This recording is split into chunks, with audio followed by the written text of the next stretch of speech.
San, here's Mauricio Kano talking to you from Creative Japanese. I'm a journalist here in Brazil and also teaching Japanese language and culture worldwide. Today I'm talking to the engineer Leandro Riquetti in Japan in Fukuoka-ken prefecture. Like,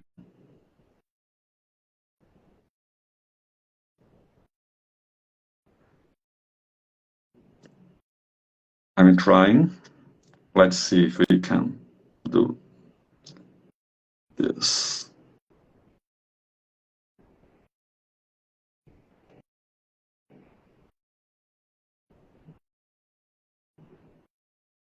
Mhm.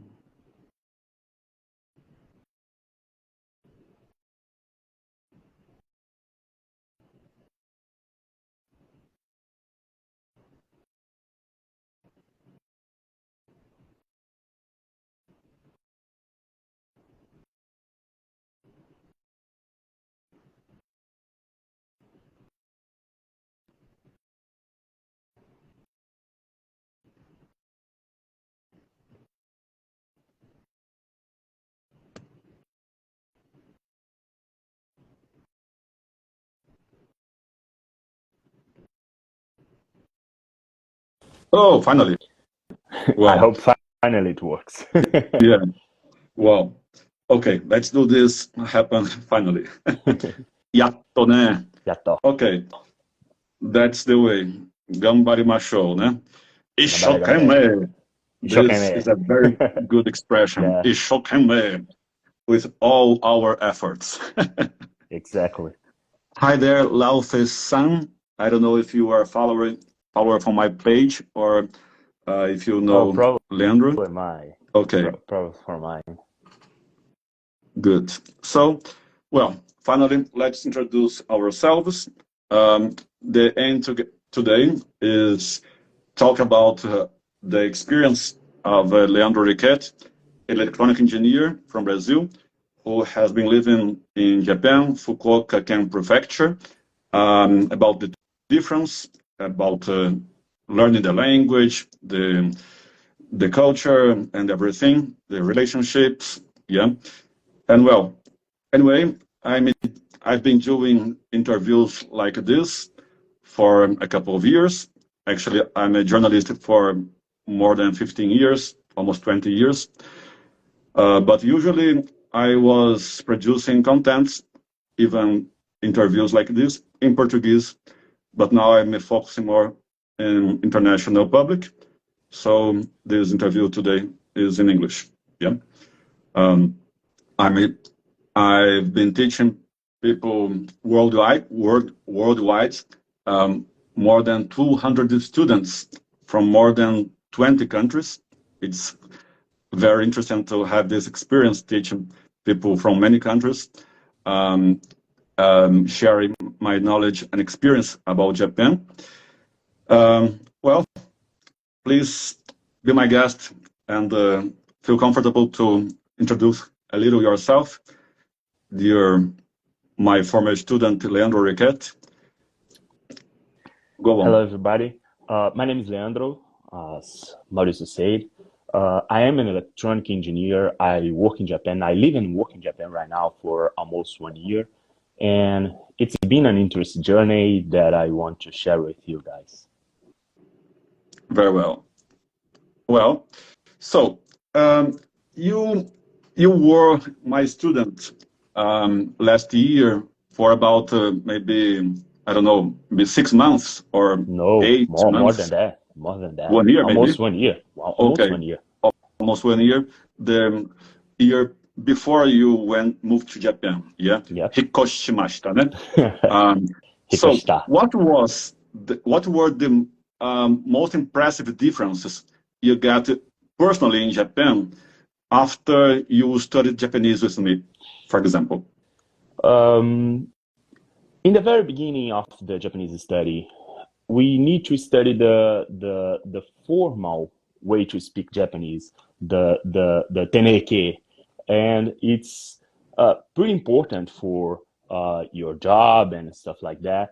But it's pretty interesting that we think about Japanese language being solely Japanese. Like we think that it's a universal language that you can. There is the very same words all around Japan and etc. But when I got here, and this is something that I should expect because I lived in Brazil. I was living in Brazil. Is that there we have a lot of dialects between the many prefectures that I have in Japan. And when I got in Fukuoka, I get in Fukuoka, uh, there is we call Hakata Ben, and this dialect is pretty different than the Tokyo Ben or Osaka Ben and etc. So this was the first impact that I had. But sincerely, if I didn't study Japanese before I got in Japan, before I get in Japan, it would be kind of hard to live here for the first 6 months because we always gonna have the culture shock. This is impossible to not have. You're living a whole different culture, and especially about Japan. Like Japan and Brazil, Brazilian cultures are pretty different. But if you are able to speak Japanese, and this is crucial for everyone. If you are able to speak Japanese, you are able to connect with people better here. So it's easier to make friends. It's easier to enjoy Japan in the whole concept. And this was the main difference of me and many other people that come here in Japan to live because I learned Japanese before I could enjoy Japan way better. Sure. Well, could you give us some examples of this specific vocabulary or ways to say things, maybe even Bumpo grammar, I don't know, in Fukuoka-ken, different from Tokyo or other standard ways we usually learn Japanese, for example? Oh, about the Bumpo, about the grammar itself, um, there is not much difference uh, in the language itself. It's more about the tango, the vocabulary. Uh, but there is a lot of typos that you have here. Uh, uh, they are kind of different. Like, for example, um, you know, always when we are finishing a phrase and we want to give some assertive thought, we say generally we say yo, right, in the end of a phrase. But here you say yo for everything, like not only the phrase, but you say yo for everything. Like it's almost like a 19s rapper that always say yo, yo, It looks yo. like, It's yeah, always Americans, yo, yeah, rappers. yeah.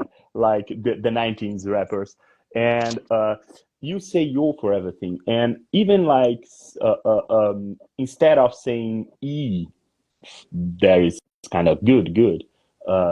You just say yo, and you always give this kind of yo, and it's super fun. And there is some difference about words, for example. Of course, when you say about fukuro, but you get it connected to any other words like tebukuro, there is gloves, for example, you use bukuro. But here in Fukuoka, bukuro is for everything. Like you don't use fukuro itself; it's bukuro for everything. And this is super interesting because I had a Tokyo friend that came here, and it was pretty interesting because she was super not understanding whatever is said here in the stores in the 7-Eleven or in the convenience or whatever. And you have this differences between words and the way that we say that. But it's not, of course, it's not like Kagoshima Ben, for example. There is a whole new language. No, it's not. But still, there is some differences. Hmm. Okay, nice. Well, let's talk about the culture a little bit, the way people behave, for example. And of course, you you have been working with a Japanese company for many time, for a long time, yeah, from Brazil. But what's difference working with just Japanese people at far distance and personally, maybe? Could you struggle a little, or how do you behave working directly with Japanese people? Oh, there's a huge difference because when you work by yourself, like you do some home office or work like that, and kind of work like that, you make your it in your own pace, right? You make your own directions for that. But here they have kind of a strange concept for us Brazilians. Um, Let me give you an example. The first time I got here, I was working like really fast in a really good pace and super proactive. And it was pretty funny because like I had a bunch of work that I should do in 1 month, and I did it in like 2 weeks or 3 weeks. So I had 1 week free. And then my bosses they came and say, "Oh, please review it." And I said, "Okay, I will review it before sending you, but I will do it again." And I reviewed it and sent back, sent it back, and he said, "Okay, please do it again." And then I was talking with the secretary, and she said, "Oh, sorry, but here in Japan, it's not working fast, but working more." And I was like, I don't know what it means. And she said, "No, listen, you don't work fast here. You don't do it faster. You do it slower, but longer. You need to prolong your workload. Like if you can do it in 6 hours, it's better for you to do in 12 hours, but in the very same day to show that you're working more than you should work." And I was like, how this work? And this is pretty different. Like here, they value a lot the the time that you spend working, way more than the quality of your job, or way more than everything else. Like the time that you spend at your job, it's what they are looking for. This is Yeah, super strange. it's very tough, I suppose. And I've been watching an anime that I thought very interesting because it relates a lot to this you were talking about. That is the time that Japanese people, um, spend working. It's about a zombie series and something like 100 things I want to do before turning zombie. I uh, I'm not a very fan of anime, but this I thought it was very creative and a critic to this situation, to this work culture in Japan. Yeah, so this guy was working so hard to this marketing company, and no stop, non stop, non stop, non stop, and finally, zombie apocalypse. Wow! Finally, I'm free from my work. Yeah, Yeah. and this is pretty common. Like you have the Thank God's Friday. This is a pretty common saying in America, in England. It's a pretty common saying all around the world. But here in Japan, it's kind of a rite. Thank God it's Friday. It's kind of a rite. Like you leave your job on on Fridays. You leave your job. You go straightly to the izakaya if you drink, and you drink like if you want to forget the whole week, and you're finally free. So this is an interesting concept. Like Japanese, they work a lot, but always in the weekends they go out. Wow. So you're gonna see the park crowd, the parks, at least here in Fukuoka, of course, in Kyushu, of course, because you go to the parks and they always will be crowded of people, and they go out with their kids, the baseball, they play together, they do a lot of stuff on the weekends, but on the weekdays, it's all about working, all about Wow. working. And there is another stuff that is kind of different. Like in Brazil, we are uh, all the times trying to be proactive, always trying to be a step ahead and be creative and stuff like that. But here in Japan, they value it more if you follow the project itself. Like my job is to make a lot of projects, like to build projects, and this is the difference from Brazil. I make the projects, and when I'm implementing the projects, I never see anyone being creative. They follow it strictly. And although this is nice because you have zero problems, like if you did your project well, it's gonna be like perfect through the end.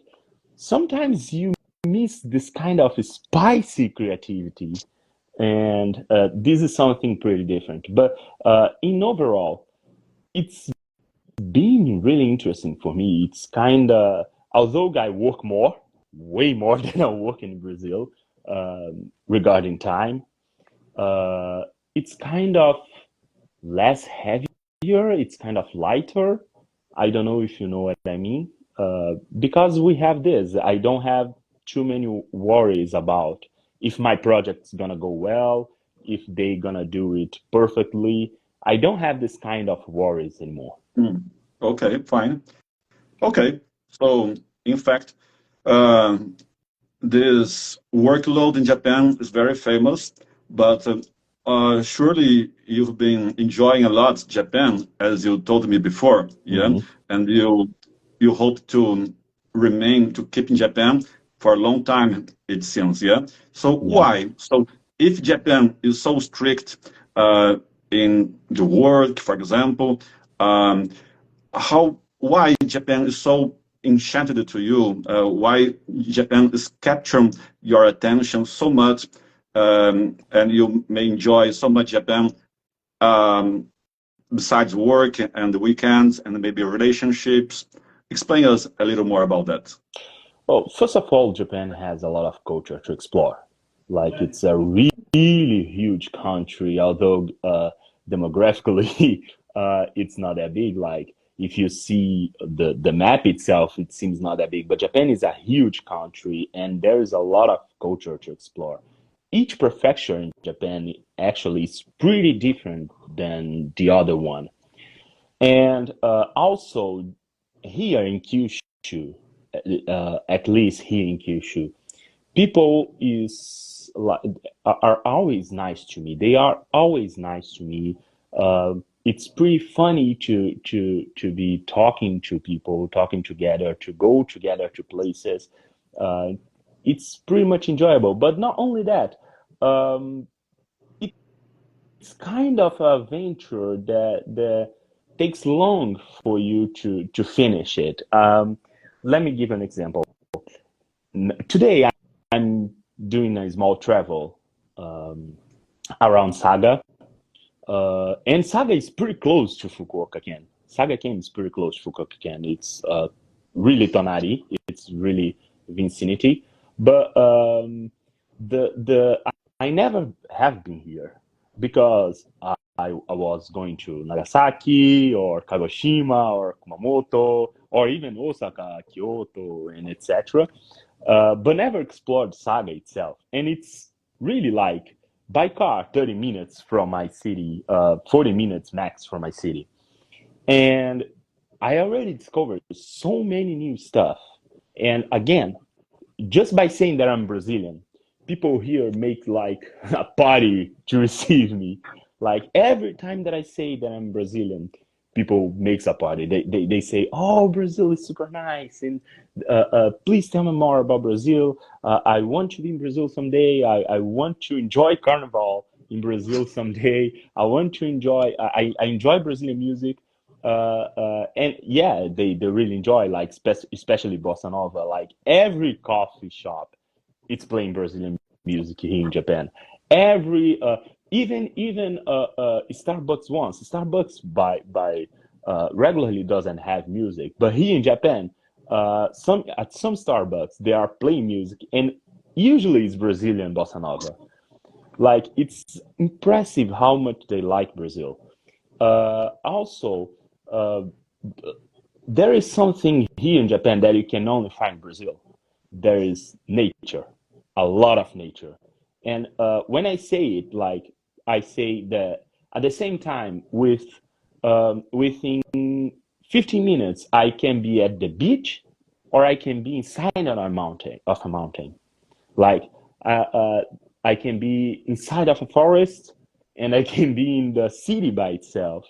Uh, it's pretty much you have a lot of nature, and since again Japan it's not a huge city territorially, a huge country, sorry, territorially, it is. You have a lot of stuff to do near of each other. Like you can go again within 50 minutes from the beach to the mountain, from the forest to the city. And this is pretty interesting. So you have all of those stuff pretty close by yourself. And to finish it all, like although I still prefer Brazilian food a lot, because I the only thing that I still didn't adapt, and I live here for almost 1 year. The only thing that I still didn't adapt myself was for the food. Some foods that they put a lot of sugar on it. Um, the Japanese food is pretty good. The Japanese and the prices are pretty good. So in the whole context, Japan have a lot to offer, and I want to keep exploring it for a really long time. Great. Well, I know you are a very sports guy. Yeah, you love to reach the gym and to swim and the other sports. Yeah. Um, how do you behave in this practice in Japan? Do you think something is different from the West, from other Oh, countries, from Brazil in Japan? yeah, yeah, they are, but not in the way that we thought. Like, um, like you said, I'm a pretty sports guy. I'm a pretty sports guy, and uh, being pretty much of a sports guy, I like to do it every single day. So here in Japan, I found many clubs.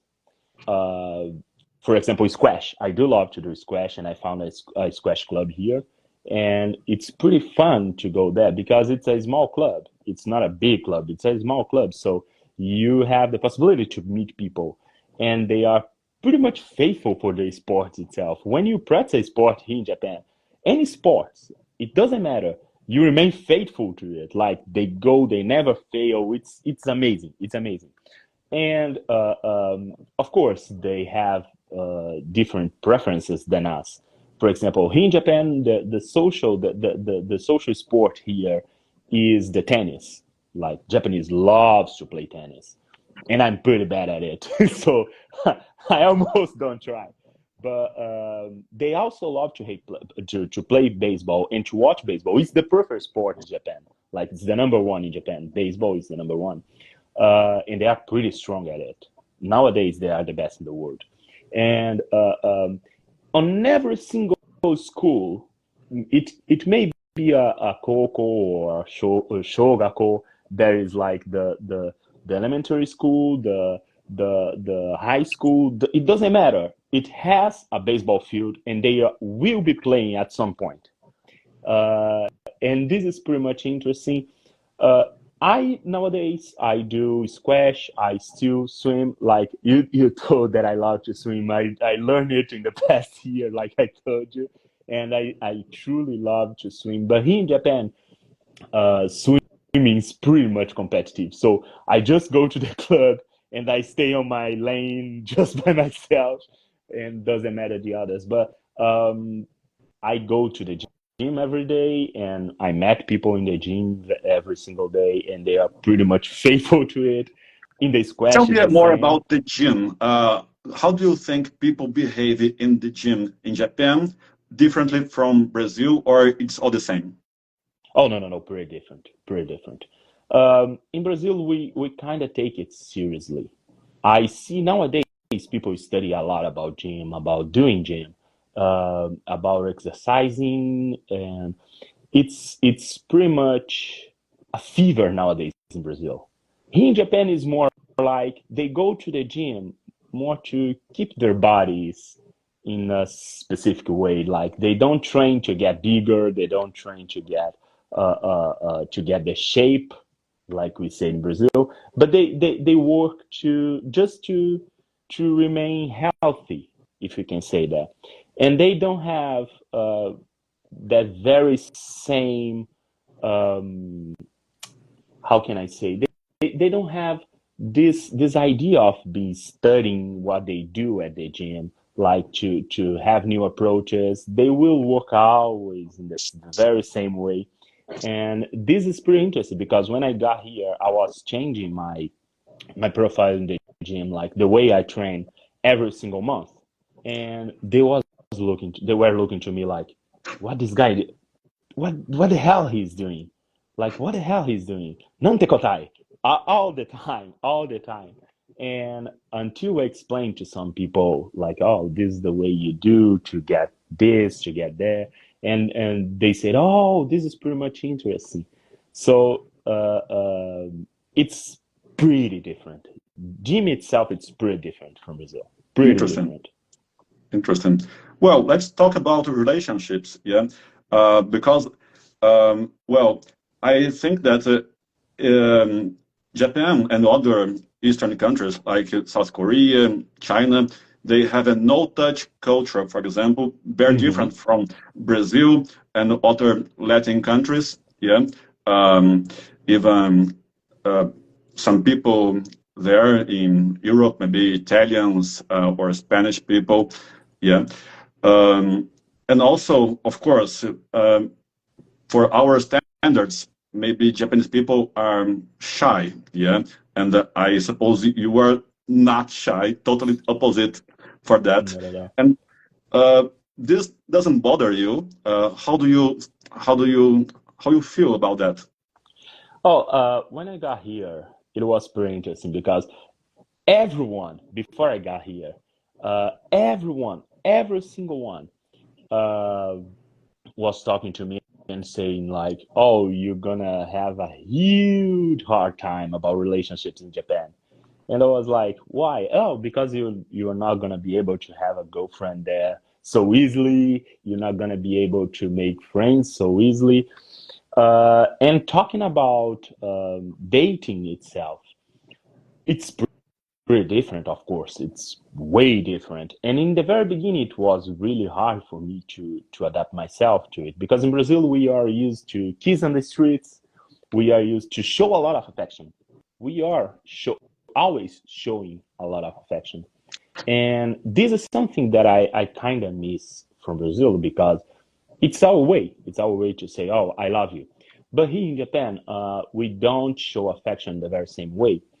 In Japan nowadays, it's kind of better than before. I know that before you had this absolutely non-touch culture, but nowadays you can hug on the streets. You walk with the holding hands together, and this is pretty much um, what you have today. The way to show affection nowadays here in Japan.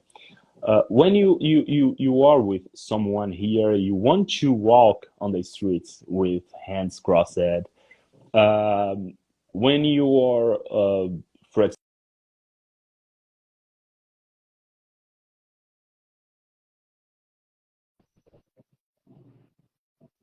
interesting. This is pretty much interesting.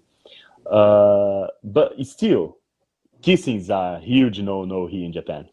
You can't kiss at all and in the streets, only at home. And I do date a Vietnamese girl, like you know, and it's still worse than Japanese people. But she's not the very same, of course. We walk like hands crossing and etc. But in Vietnam, you don't show affection at all in the street, only at home, but like at all, at all. Even you don't see that much like Vietnamese people. like boyfriends and girlfriends, they walking together.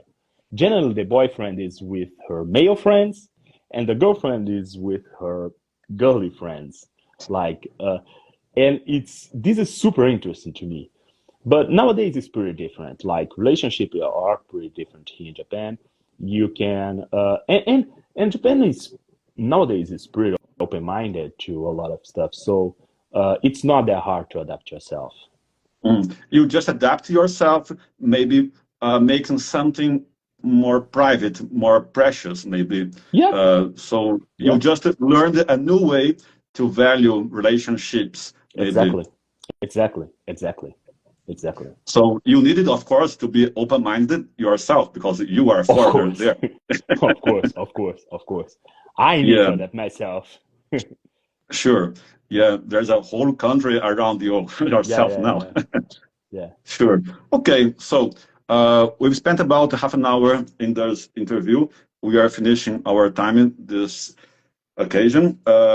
So I'd like to check if you want to share with us something more about why are you still expecting to pass some longer time in Japan, considering all things, relationships, the culture of people, the maybe work, maybe nature, everything. You would like to share at last here before finishing? Oh, um, not too much, but the reality is, Japan is a really good country. It's not what people think. It's not like anime country. It's not like dorama country. Of course not. It's pretty different than you think. Like For example, what's different from anime and dorama? oh People have it as stereotypes in Japan, and you broke these stereotypes. oh, there is not a lot of kakoi guys, neither kawaii girls. This doesn't happen here in Japan at all. Like they are normal people. They are not like the girls are not like other times. Yeah, yeah, yeah, saying stuff like that. Neither the guys are always like, oh, da subarashi. There's nothing like that here in Japan. But you have a lot of culture to explore. You have a lot of you have although it's a pretty different culture uh, regarding us western people, it's a pretty open-minded, have in mind whole Asia. Like I do have Chinese friends, Vietnamese friends, like I told you, and their culture are pretty much closed, instead of Japan culture. Like if you compare both of them, uh, Chinese culture is closer, way more closer than Japanese culture. They are more open-minded here, and also you have a lot of opportunities in Japan nowadays. They are bringing a lot of foreigners. They are bringing a lot of people from outside because you have this kind of economical crisis in Japan nowadays. It's actually not a crisis. It's more like the Japan is stationed on the very same height of economy from a really long time. It's like if you look Japanese economy is a line for like 25, 30 years. And nowadays, if this line changes a little bit down, it breaks Japan. It will break Japan. So they are bringing a lot of foreigners to work. There are a lot of job opportunities here, and there are a lot of there is plenty to do in Japan. Also, Japanese people are super nice. They will treat you well if you respect their culture, of course, and they are pretty much faithful when they become your friends, like pretty much. And if you learn Japanese prior coming to Japan, and this is my tip for everyone, 100% for sure, you're gonna love Japan by first sight, because the only thing that separates you from a Japanese person is the language itself. They don't speak English here. Don't even try. they don't speak English. Like they will try to speak the Nihongo. It's kind of it's pretty different. Like they will speak on their accent and etc. But still, it's what separates you from a Japanese person. It's the language itself. So learn Japanese prior coming to Japan, and you will love Japan for the first sight. Great. Okay. ありがとうございました。あ、いいね。大丈夫だよ。レアンドロさん。大丈夫だよ。And well, minasan, I hope everybody enjoyed this interview, trying to share some of this precious experience of 1 year of my former student and engineer in Japan, Leandro Riquetti, or Leandro Riquetti, something like that, maybe. Just Leo. Nani? Leo. Leo, okay. People can say Leo, this L, people may say. Yeah. It's pretty easy. Every time that I meet someone, I just say, Leandro desu, demo Leo to yonde kudasai. And they get Leo. It by the first. Okay. Leo to itte kudasai. Okay. Fine. So let's finish for now. I hope this video be a good document for now and for the future about this experience. And I later will also republish this on my YouTube, so it will be even easier to access. Okay. Well, that's it for today. I hope you enjoy a very good weekend in Japan. Thank you. You too in Brazil. Bye bye. またね。またね。また今度。